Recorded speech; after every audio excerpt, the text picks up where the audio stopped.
ओम शांति।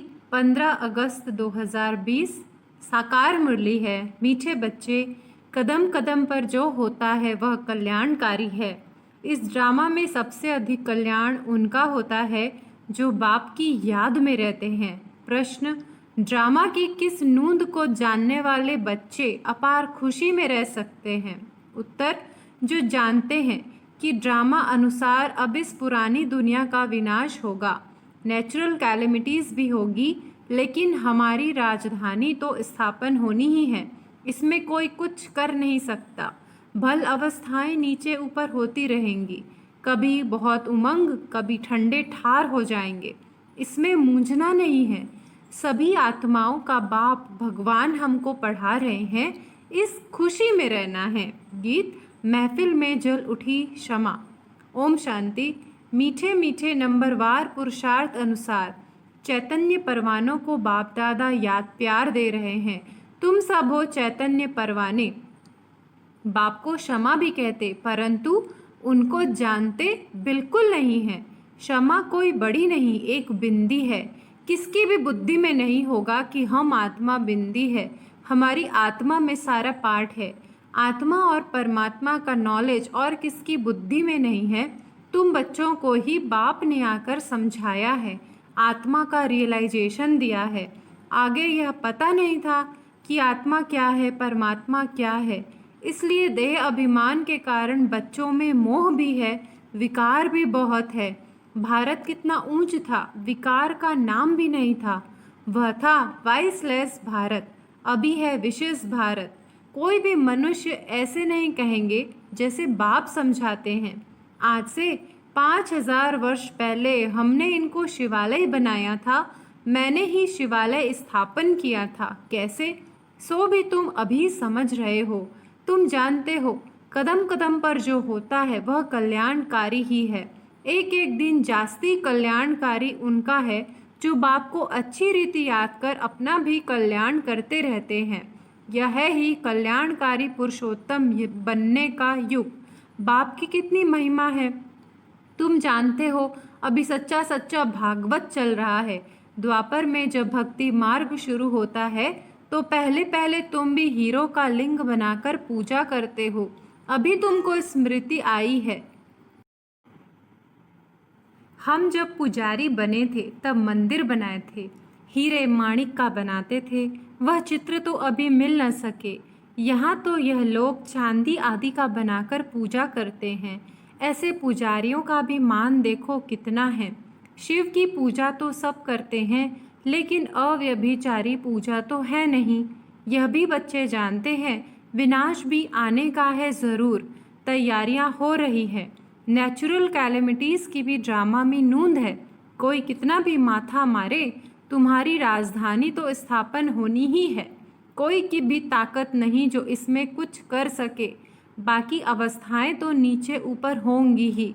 यह है बहुत बड़ी कमाई।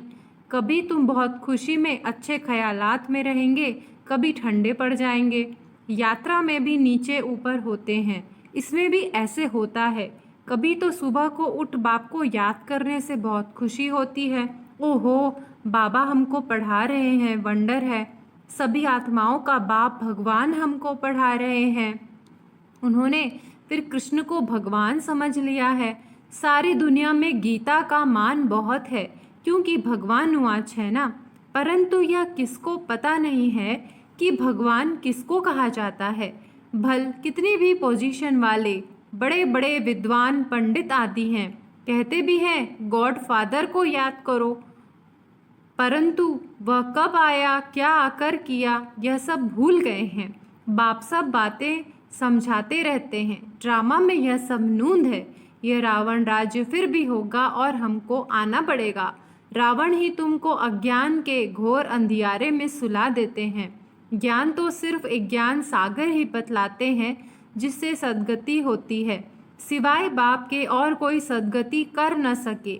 सर्व का सद्गति दाता एक है।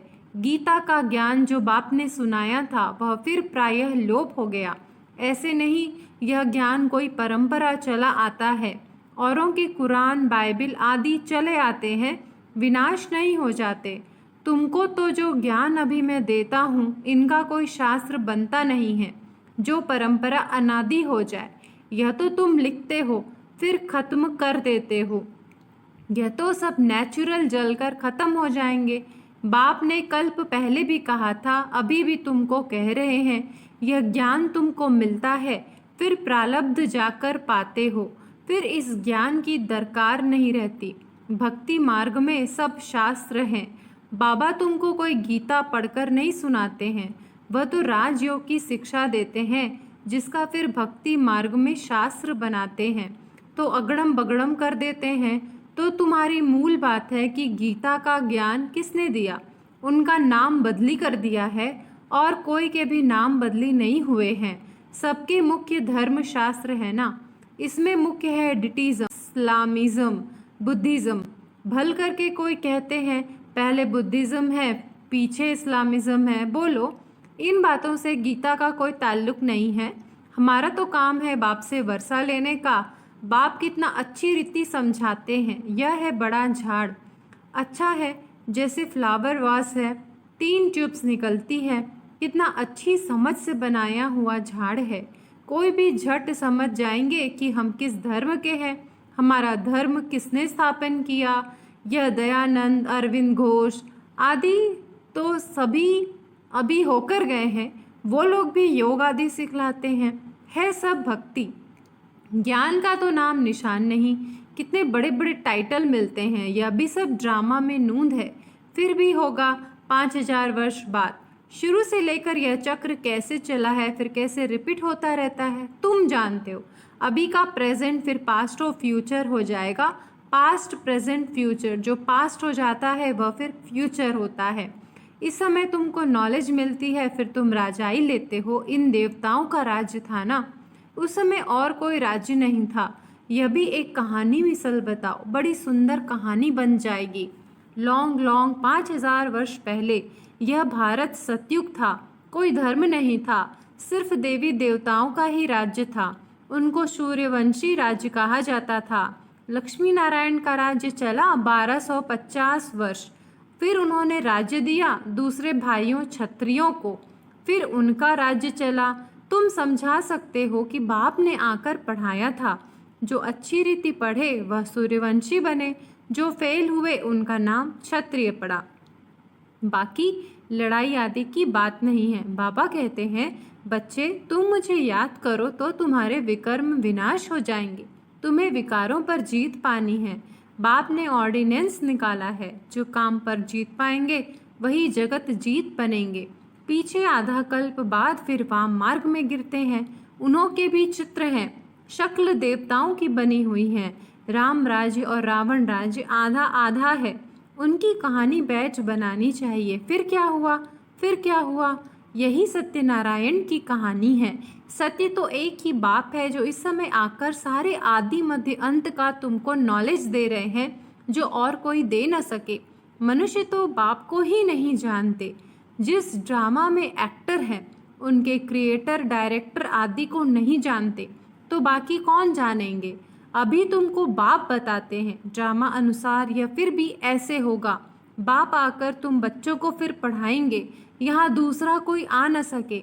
बाप कहते हैं मैं बच्चों को ही पढ़ाता हूँ, कोई नए को यहाँ बिठा नहीं सकते। इंद्रप्रस्थ की कहानी भी है ना, नीलम परी, पुखराज परी नाम है ना। तुम्हारे में भी कोई हीरे जैसा रतन है। देखो, रमेश ने ऐसी बात निकाली प्रदर्शनी की जो सबका विचार सागर मंथन हुआ तो हीरे जैसा काम किया ना। कोई पुखराज है, कोई क्या है, कोई तो बिल्कुल कुछ नहीं जानते। यह भी जानते हो कि राजधानी स्थापन होती है, उनमें राजाएं, रानियां आदि सब चाहिए। तुम समझते हो हम ब्राह्मण श्रीमत पर पढ़कर विश्व के मालिक बनते हैं, कितनी खुशी होनी चाहिए। यह मृत्यु लोक खत्म होना है। यह बाबा तो अभी ही समझते रहते हैं कि हम जाकर बच्चा बनेंगे। बचपन की वह बातें अभी ही सामने आ रही हैं। चलन ही बदल जाती है। ऐसे ही वहाँ भी जब बूढ़े होंगे तो समझेंगे अब यह वानप्रस्थ शरीर छोड़ हम किशोर अवस्था में चले जाएंगे। बचपन है सतो प्रधान अवस्था। लक्ष्मी नारायण तो युवा है, शादी किए हुए को किशोर अवस्था थोड़े ही कहेंगे। युवा अवस्था को रजो, वृद्ध को तमो कहते हैं। इसलिए कृष्ण पर लव जास्ती रहता है तो लक्ष्मी नारायण भी वही, परंतु मनुष्य यह बातें नहीं जानते हैं। कृष्ण को द्वापर में, लक्ष्मी नारायण को सतयुग में ले गए हैं। अभी तुम देवता बनने का पुरुषार्थ कर रहे हो। बाप कहते हैं कुमारियों को तो बहुत खड़ा होना चाहिए। कुंवारी कन्या, अधर कुमारी, दिलवाड़ा आदि जो भी मंदिर है यह तुम्हारे ही एक्यूरेट यादगार है। वह जड़, यह चैतन्य। तुम यहाँ चैतन्य में बैठे हो, भारत को स्वर्ग बना रहे हो। स्वर्ग तो यहाँ ही होगा। मूल वतन, सूक्ष्म वतन कहाँ है? तुम बच्चों को सब मालूम है। सारे ड्रामा को तुम जानते हो जो पास्ट हो गया है, सो फिर फ्यूचर होगा, फिर पास्ट होगा। तुमको कौन पढ़ाते हैं यह समझना है। हमको भगवान पढ़ाते हैं। बस खुशी में ठंडे ठार हो जाना चाहिए। बाप की याद से सब घोटाले निकल जाते हैं। बाबा हमारा बाप भी है, हमको पढ़ाते भी हैं, फिर हमको साथ भी ले जाएंगे। अपने को आत्मा समझ, परमात्मा बाप से ऐसी बातें करनी है। बाबा हमको अभी मालूम पड़ा है, ब्रह्मा और विष्णु का भी मालूम पड़ा है। विष्णु की नाभि से ब्रह्मा निकला, अब विष्णु दिखाते हैं क्षीर सागर में। ब्रह्मा को सूक्ष्म वतन में दिखाते हैं, वास्तव में है यहाँ। विष्णु तो हुआ राज्य करने वाला। अगर विष्णु से ब्रह्मा निकला तो जरूर राज्य भी करेगा। विष्णु की नाभि से निकला तो जैसे कि बच्चा हो गया। यह सब बातें बाप बैठ समझाते हैं। ब्रह्मा ही 84 जन्म पूरे कर अब फिर विष्णुपुरी के मालिक बनते हैं। यह बातें भी कोई पूरी रीति समझते नहीं हैं। तब तो वह खुशी का पारा नहीं चढ़ता। गोप गोपियाँ तो तुम हो, सतयुग में थोड़े ही होंगे, वहाँ तो होंगे प्रिंस प्रिंसेस। गोप गोपियों का गोपी वल्लभ है ना। प्रजापिता ब्रह्मा है, सबका बाप, और फिर सब आत्माओं का बाप है निराकार शिव। यह सब है मुख वंशावली। तुम सब बी के भाई बहन हो गए, क्रिमिनल आई हो न सके। इसमें ही माया हार खिलाती है। बाप कहते हैं अभी तक जो कुछ पढ़ा है उसे बुद्धि से भूल जाओ। मैं जो सुनाता हूँ वह पढ़ो। सीढ़ी तो बड़ी फर्स्ट क्लास है। सारा मदार है एक बात पर, गीता का भगवान कौन? कृष्ण को भगवान कह नहीं सकते, वह तो सर्वगुण संपन्न देवता है। उनका नाम गीता में दे दिया है। सांवरा भी उनको बनाया है, और फिर लक्ष्मी नारायण को भी सांवरा कर देते, कोई हिसाब किताब ही नहीं। रामचंद्र को भी काला कर देते। बाप कहते हैं काम चिता पर बैठने से सांवरा हुआ है, नाम करके एक का लिया जाता है। तुम सब ब्राह्मण हो, अभी तुम ज्ञान चिता पर बैठते हो, शूद्र काम चिता पर बैठे हैं। बाप कहते हैं विचार सागर मंथन कर युक्तियाँ निकालो कि कैसे जगाएं, जागेंगे भी ड्रामा अनुसार। ड्रामा बड़ा धीरे धीरे चलता है। अच्छा, मीठे मीठे सिकी लदे बच्चों प्रति माता पिता बाप दादा का याद प्यार और गुड मॉर्निंग। रूहानी बाप की रूहानी बच्चों को नमस्ते। हम रूहानी बच्चों की रूहानी माता पिता बाप दादा को याद प्यार, गुड मॉर्निंग और नमस्ते नमस्ते नमस्ते। शुक्रिया बाबा, शुक्रिया। धारणा के लिए मुख्य सार पहला, सदा इसी स्मृति में रहना है कि हम गोपी वल्लभ के गोप गोपियाँ हैं। इसी स्मृति से सदा खुशी का पारा चढ़ा रहे। दूसरा, अभी तक जो कुछ पढ़ा है उसे बुद्धि से भूल, बाप जो सुनाते हैं वही पढ़ना है।